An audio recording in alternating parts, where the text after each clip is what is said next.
पूरा लोकल।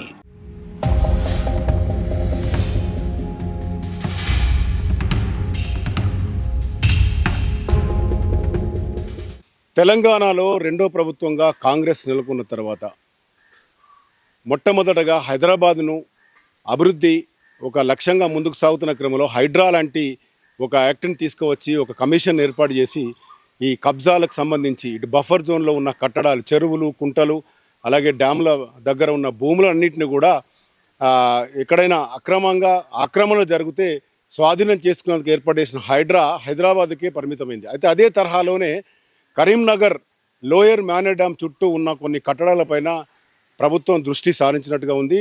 దానికి సంబంధించి కొంతమంది కాలనీ వాసులకు నోటీసులు రావడంతో వాళ్ళంతా ఆందోళన చెందుతున్నారు. గత వారం రోజులుగా శ్రీరామ్ సాగర్ ప్రాజెక్టుకు సంబంధించి కరీంనగర్ లోయర్ మేనర్ డ్యామ్ పక్కన కట్టడాలపైన నోటీసులు ఇచ్చారు. అయితే ఈ నోటీసులు ఇవ్వడం వెనుక ఎలాంటి మతలబు ఉంది, అసలు నోటీసులో ఉన్న అంతర్యం ఏంది, ఇక్కడున్న రాజకీయ ఏమైనా సంబంధాలు ఉన్నాయా, రాజకీయపరమైన ఏమైనా కుట్రలు జరుగుతున్నాయా, ప్రజలు ఎందుకు సఫర్ అవుతున్నారు, వీటిని అందించి తెలుసుకునే ముందు మీరు చూస్తున్నారు పూరా లోకల్ న్యూస్. నేను మీ మధుకర్ రెడ్డి.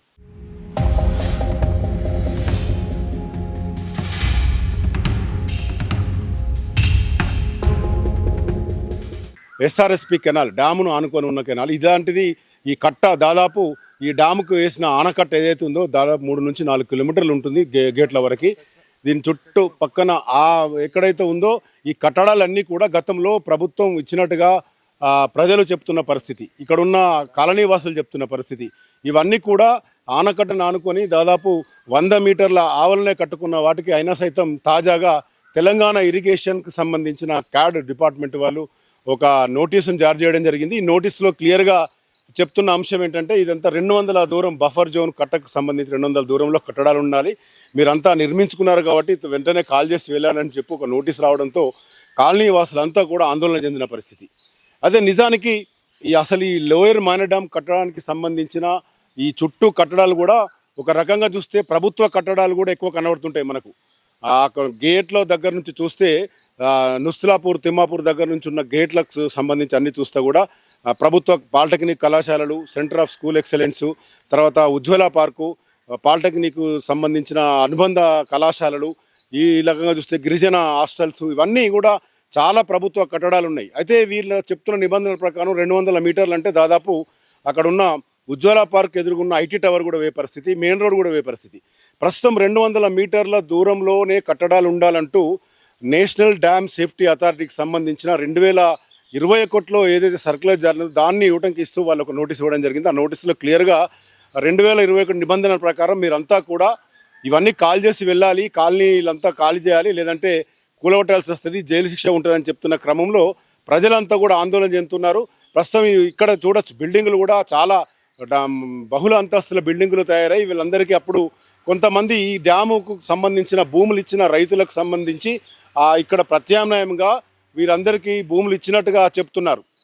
గతంలో కూడా దీనిపైన చాలా ఆరోపణలు వచ్చినప్పుడు కూడా అప్పుడున్న ప్రభుత్వాలు వీటికి సంబంధించిన నిబంధనలు ఉన్నాయా లేవా తీసి అక్కడే వదిలేయడం జరిగింది. కానీ తాజాగా వచ్చిన ఈ నోటీసుల వల్ల ఈ కాలనీ అంతా కూడా చాలామంది ఎక్కడి నుంచో మైగ్రేట్స్ వచ్చి అక్కడ వ్యవసాయకు సంబంధించిన భూములు ప్రభుత్వానికి డ్యామ్ కోసం ఇచ్చిన తర్వాత వారికి ప్రత్యామ్నాయంగా రిహాబిటేషన్కి సంబంధించిన భూములుగా చెప్తున్నారు. వారు ప్రస్తుతం కాలనీలో గత వారం రోజులుగా కూడా చాలా ఆందోళన చెందుతున్నారు. ఇటు మీడియాలో కూడా బఫర్ జోన్కి సంబంధించిన కొన్ని అంశాలను సరిగా చెప్పకపోవడం వల్ల కూడా కాలనీ వాసులు మాట్లాడడానికి జంకుతున్న పరిస్థితి. మరోవైపు బీజేపీ, బీఆర్ఎస్ సంబంధించిన ప్రజాప్రతినిధులు కూడా ఇక్కడ చేరుకోవడం జరిగింది. దాదాపు 40 సంవత్సరాలుగా మొదటి నుంచి చూస్తే తాజాగా 5 సంవత్సరాల కింద వరకు కూడా ఇక్కడ కట్టడాలు కొనసాగుతూనే ఉన్నాయి. ఒక రకంగా చూస్తే ఈ 4 కిలోమీటర్ల పొడవులో ఈ 2-3 కాలనీలు, బతుకమ్మ కాలనీ, తర్వాత హస్నాపురం కాలనీ, ఇవన్నీ కూడా ఈ డ్యామ్ వెనుక ఇచ్చిన భూములకు సంబంధించిన ప్రజలే వచ్చారని చెప్తున్న పరిస్థితి. వారితో మాట్లాడదాం. అక్కడ కాలనీ వాసులు చాలామంది ఉన్నారు, వారితో మాట్లాడిన తర్వాత వీరేమంటున్నారు అనేది తెలుసుకునే ప్రయత్నం చేద్దాం. అయితే నాడు పల్లె పొమ్మంది, పట్టణాన్ని ఆశ్రయించారు. అయితే ఇప్పుడు పట్టణం పొమ్మంటుంది. ఇంతవరకు అధికారుల ఏదైతే నోటీసులు ఉన్నాయో వాటిపైన ఒక క్లారిటీ లేదు. ఇటు ప్రజాప్రతినిధులు మాట్లాడుతున్నారు. అయితే ఇక్కడ కాలనీ వాసులు మాత్రం డ్యామును ఆనుకొని ఉన్న కాలనీ వాసులు మాత్రం చాలా ఆందోళన ఉన్నారు. గత వారం రోజుల నుంచి వీళ్ళకి వచ్చిన నోటీసులను చూసి జీవోలు ఎలా ఉన్నా, దీనికి సంబంధించిన సర్క్యులర్ ఎలా ఉన్నా కూడా వీరికి సంబంధించిన ఆందోళన తీరేది ఎలా, అసలు వీళ్ళ సమస్యలు ఏంటి, వీళ్ళ మనసులు ఏమో తెలుసుకునే ప్రయత్నం చేద్దాం. అమ్మ చెప్పమ్మా, అసలు ఏంటి ఇది, మీకు వచ్చిన నోటీసులు ఏంటి, వీటి సంగతి ఏంటి? మాది అస్నాపూర్ సారు, డ్యాంలో పోయింది ఊరు. అప్పుడు చాలా గ్రామాలు పోయినాయి సార్. ఎక్కడోళ్ళు అక్కడ ఎక్కడెక్కడనో బతకడానికి వెళ్ళిపోయినరు. మాకు మట్టుకి ఇక్కడే మేము వచ్చి కిరాయిలకు ఉన్నాము. కిరాయిలకు ఉన్నాక ఒక 20 సంవత్సరాలకు మాకు ఇది జాగ చూయించిండ్రు. చాలా తిరిగి తిరిగి తిరిగి చెప్పులు అరిగినాయి, కాళ్ళు అరిగినాయి. అప్పుడు 20 సంవత్సరాల కింద ఈ జాగ చూయించిండ్రు 2003లో. పునరావాసం కింద చూయించిండ్రు. అప్పుడు కూడా చాలా డబ్బులు ఖర్చు పెట్టుకొని తిరిగిన మస్తు. మారిన కలెక్టర్ కల్లా ఒకట ఇచ్చుడు, మారిన ఎంఆర్ఓ కల్లా ఇచ్చుడు, అందరికి ఇచ్చుకుంటూ ఓంగి 20 సంవత్సరాలకు ప్రభుత్వాలు మారుతాయి, అందరూ ఎంఆర్ఓలు మారుతారు, కలెక్టర్లు మారుతారు, కానీ మా బతుకులు మారతలేవు. మాకు ఇప్పుడు ఇచ్చిన కాడ నుంచి గిదే కిరికిరు ఊకే. ఇప్పుడు ఏదో సప్పో చేసి ఇండ్లు కట్టుకున్నాం సార్. ఇండ్లు కట్టుకున్నాక కూడా ఇప్పుడు మళ్ళీ వారం రోజుల కింద నోటీసులు ఇచ్చి బాగా భయభ్రాంతులకు గురి చేస్తున్నారు. మేము డ్యామ్ కట్టకి ఇవని అడగలేదు. మాకు ఏ జంగళ్ళు ఇచ్చినా అడవిలు ఇచ్చినా మేము పోయి ఇల్లు కట్టుకొని బతికేటోళ్ళం. ఎందుకంటే మేము చేసుకునేది కూలి పనే కాబట్టి ఎక్కడున్నా దొరుకుతుంది మాకు కూలి పని. మాకేమన్నా ఇక్కడనే గవర్నమెంట్ జాబులు మాకు ఇక్కడనే ఉండాలి, మాకు దగ్గర ఉండాలన్నది లేదు. మాకు ఇక్కడే కావాలని మేము అడగలేదు. మాకు ఇచ్చిండ్రు 60 గజాల భూమి. 60 గజాల భూమిలో 2 రూములు వేసుకున్నాం.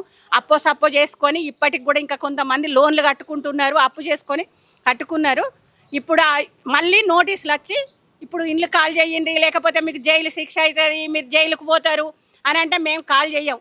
పోనీ ఎన్ని రోజులు జైల్లో పెడతారో పెట్టనీరు, కానీ మా ఇల్లు మీద చెయ్యొద్దు, మా ఇల్లు కూలగొట్టద్దు, హైడ్రా గీడ్రా అని కథలు పడద్దు, మాకు ఇల్లు కూలగొట్టద్దు.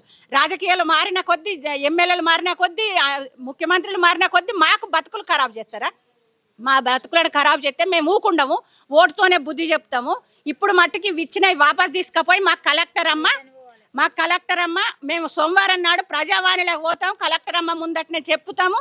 ఇవి ఇచ్చిన నోటీసులు వాపస్ తీసుకోవాలి. మాకు ఎవరికైతే ఇచ్చిండ్రో మీకు ఏ బాధ లేదు, ఏది లేదని చెప్పాలి. మాకు వారం రోజుల నుంచి కునుకు లేకుండా, తిండి లేకుండా మేము ఇదైతాం, ఏడుచుకుంటా అందరం, ఒకరిని పట్టుకొని ఒకరం ఏడుస్తున్నాం. మా ఇండ్లు పోతే ఎట్లా అని పిల్ల జల్ల అందరం. మాది కట్టుకునే ఏజ్ కాదు, ఏదో కట్టుకున్నాము, 2 రూములు వేసుకున్నాము. ఇప్పుడు మాది కట్టుకునే ఏజ్ కాదు, మాకు జీవనాధారం ఇదే కాబట్టి మా ఇండ్లు కూలగొడితే మేము ఊకుండాము. అంటే మీరు హైదరాబాద్లో చూశారు, చాలామంది ఈ బఫర్ జోన్లని ఇవన్నీ చెప్పి హైడ్రా ఒక యాక్ట్ తీసుకొచ్చిన తర్వాత కూలగొట్టడం జరిగింది. ఇప్పుడు మీరు అంటున్నారు కూలగొట్టిన కూడా వెళ్ళి, అంటే ఒకవేళ అట్లాంటి కఠిన చర్యలు ఒకవేళ ప్రభుత్వం పూనుకుంటే ఏముంటది? సార్ మాది ఇది మా ఆక్రమించుకొని కట్టుకున్నాయి కాదు కదా సార్. మాకు గవర్నమెంట్ పట్టాలు ఇస్తేనే కదా కట్టుకున్నాం. మేము ఆక్రమించుకొని బిల్డింగ్లు కట్టుకోలేదు సార్. మేము ఉన్నోళ్ళం కాదు, మేము ఆక్రమించుకొని కట్టుకోలేదు సార్. మా ఇగులో కూడా తూకోవడానికి మాకు గవర్నమెంట్ బాజాప్తుగా పట్టాలు ఇచ్చింది, టెంట్ వేసి పట్టాలు ఇచ్చింది. అప్పుడు చంద్రమోహన్ ఎంఆర్ఓ ఉన్నప్పుడు పట్టాలు ఇచ్చారు మాకు, సుమిత్ర అగర్వాల్ ఉన్నప్పుడు మాకు పట్టాలు ఇచ్చారు బాజాప్తుగా. మేము గుల కొడితే ఎందుకు ఊకుంటాం సార్? మాకు పునరావాసం ఇంకెక్కడన్నా చూపించినా మేము వెళ్ళాం. ఇప్పుడు వెళ్ళే ప్రసక్తి లేదు, మేము వెళ్ళాం, ఇక్కడే ఉంటాం. మేము చాలా మంది అప్పులు చేసి ఇల్లు కట్టుకుని అంటున్నారు. మరి ఇప్పుడు ఒక జటిలమైన సమస్య వచ్చింది, అధికారులు కూడా మీ పైన స్పందించడం లేదు, కేవలం నోటీసులు ఇచ్చిపోయినరు. ఎట్లా ఉంటుంది మరి ఇప్పుడు? నోటీసులు ఇచ్చినంత మాత్రాన మేము భయపడేది లేదు. అది ఏదైతే కూలగొట్టేది వచ్చిందో దానికి ఎదురు నిలబడి మా ఇల్లుతో పాటు మా ప్రాణాలను కూడా వదిలేస్తాం. మేము దానికైనా సిద్ధమే, కానీ మేము ఇక్కడ నుండి ఖాళీ చేసే ప్రసక్తే లేదు.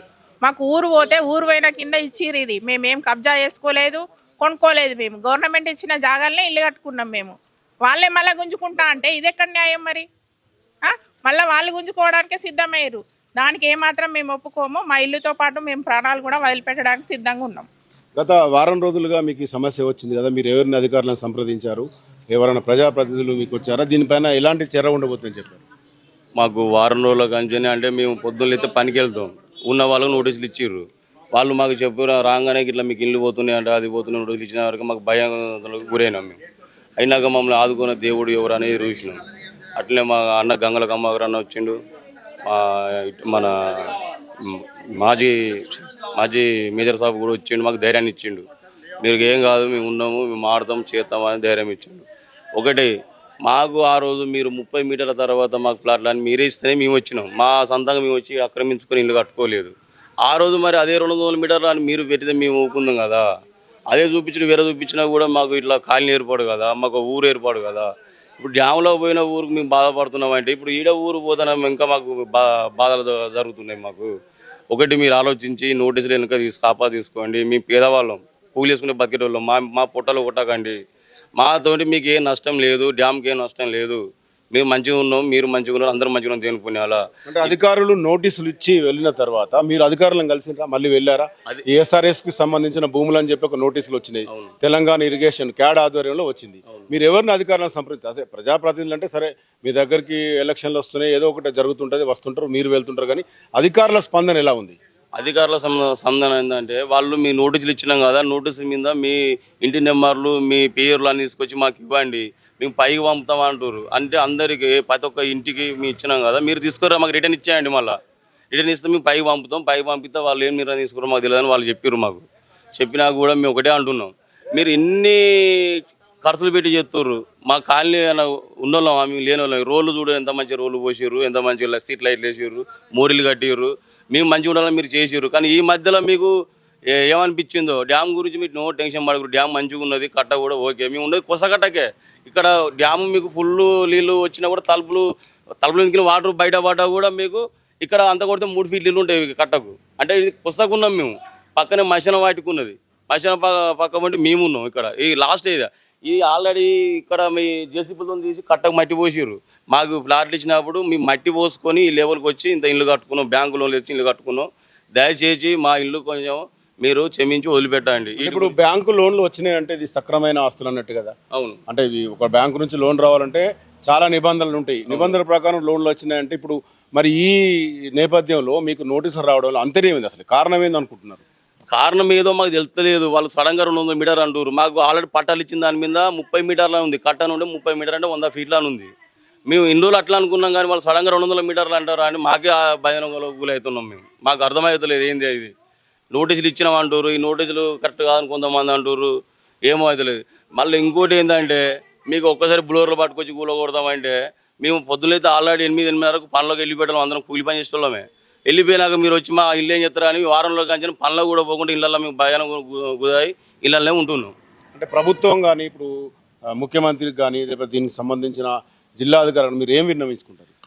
ముఖ్యమంత్రికి ఒకటే మేము తలుచుకున్నది, ప్రభుత్వాలు వస్తూనే ఉంటాయి, పోతూనే ఉంటాయి, కానీ మేము 25 ఏళ్ళ కంచిన ఇక్కడ బతిన ఉన్నాం.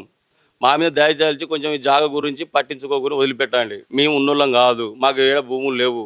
వీడ మీరు ఇచ్చి ఇక్కడ తీసుకుపోయి ఇంకొకటి ఇస్తాను కూడా పోయి ఇల్లు కట్టేంత ఓపిక మాకు లేదు. మేము ఈయనే బతాం, ఈయన చస్తాం. మొత్తంగా చూడొచ్చు, గత వారం రోజులుగా మాత్రం ఈ కాలనీ వాసులు చాలా ఇబ్బందులు, మనోవేదనకు గురవుతున్నారు.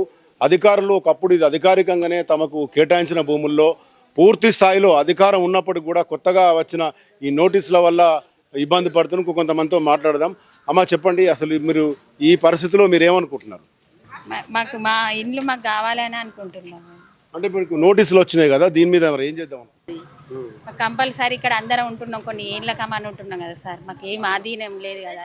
నుంచి సార్ మేము పేదోళ్ళమనే మాకు ఇప్పుడు ఇచ్చిర్రు కదా సార్, మళ్ళీ ఇప్పుడు ఇట్లా వచ్చి ఈ మధ్యలో వచ్చి ఇల్లు కొడతాం, తీసేస్తాం, అప్పుడు మేము ఏమని అడగలే కదా సార్. ఇక్కడ మళ్ళీ ఇప్పుడు ఇచ్చి ఇంట్లో అన్ని లోన్లు పెట్టుకొని ఇండ్లు కట్టుకొని ఉంటుండే. ఇప్పుడు ఇన్ని సంవత్సరాల బట్టి కరెంట్ బిల్లులు, ఇంటి పన్నులు అన్నీ కట్టుకుంటా మేము ఇది చేస్తూ ఉంటే ఇప్పుడు వచ్చి మరి అప్పుడు ఎందుకు తీసుకుంటారు? ఇప్పుడు గవర్నమెంట్ వాళ్ళు అప్పుడు తెలియలేదా వాళ్ళకి ఎందుకు తీసుకున్నారు? మేము అన్ని పన్నులు కడతా ఉంటే మరి ఇక్కడ కట్టుకోకండి మరి పోతే అని చెప్పారా? మాకు పర్మిషన్ ఇచ్చిర్రు కదా వాళ్ళే. ఈ చిన్న స్థలాలని కూడా మీరు 2 అంతరాలు 3 అంతరాలు వేసుకోండి అని చెప్పిళ్ళు.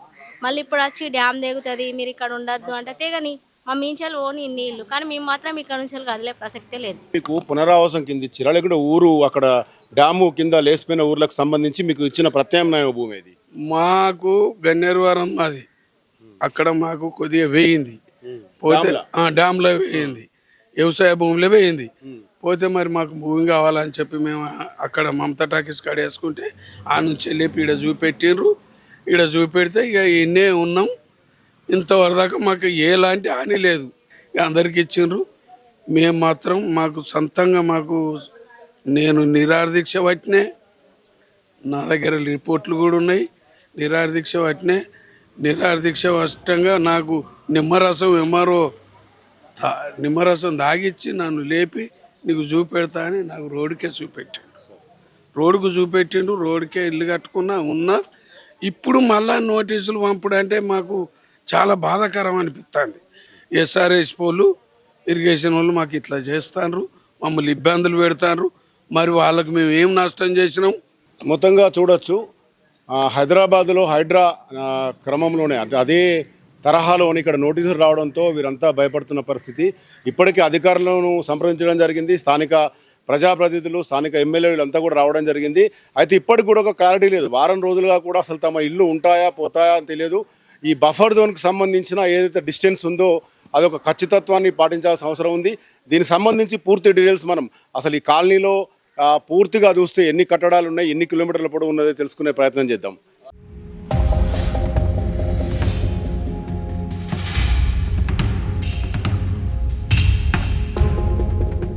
సో ఇప్పటిదాకా కాలనీ వాసుల బాధలు వ్యతలు అన్నీ విన్నాం. ఇప్పుడు ప్రస్తుతం ఏదైతే వివాదానికి కేర్ ఆఫ్ అడ్డర్గా నిలుస్తుందో అక్కడే ఆ డ్యాము ఆనకట్ట పైన ఉన్నాం.